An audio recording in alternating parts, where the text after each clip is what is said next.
Hello, welcome to Local Edition. I'm Leslie Leyton. There is work underway to extend light rail from Los Angeles to possibly Ontario International Airport. And with us now to talk more about the project is Ontario Mayor Paul Leon. Thank you for being here. Thank you for having me back, Leslie. It's always a great pleasure to be here with you. Now, what we're talking about is the Metro Gold Line extension. The extension in which currently is being completed into Azusa.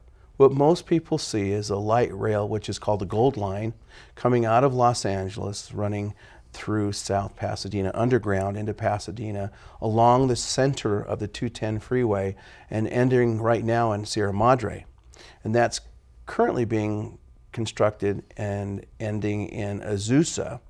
But the plan that has already been approved ends that line in Montclair, just on this side of the LA San Bernardino County line.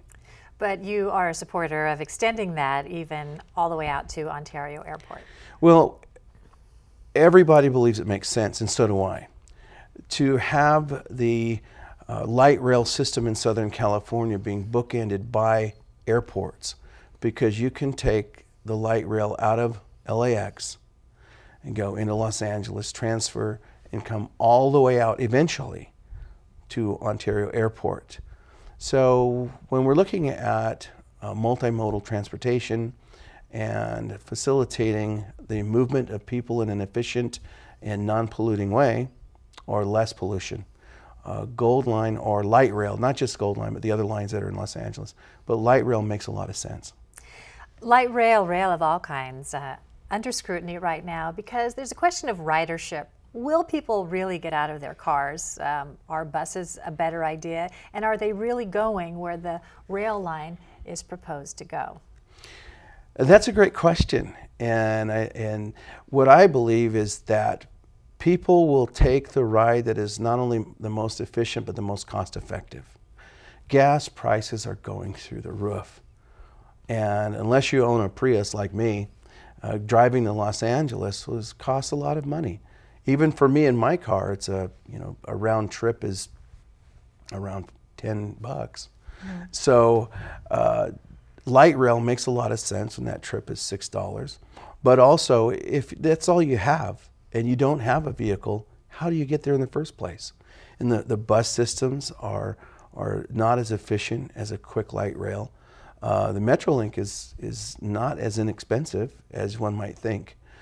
The other thing is, when it comes to traffic and driving in a car, if you're stuck in Los Angeles and you're coming this way after 2:30, that's a problem. Done that. Now, what is the status of it, and what are you doing? What are your efforts to move it along? Well, what I'm advocating for is to complete the alternative studies, because the alternative analysis needs to be completed before we can get anything else like a CEQA analysis done.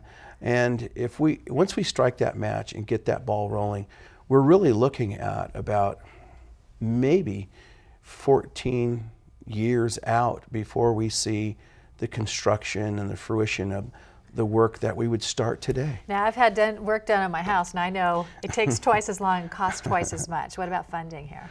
Well, that's true.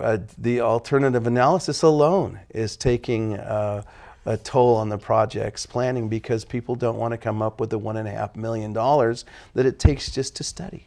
All right. Unfortunately, we're out of time. I'm sure we'll be talking more about this in the future. Thanks for discussing it with us today. All right. Thank you, Leslie. And thank you for tuning in. Stay with us, more HLN next.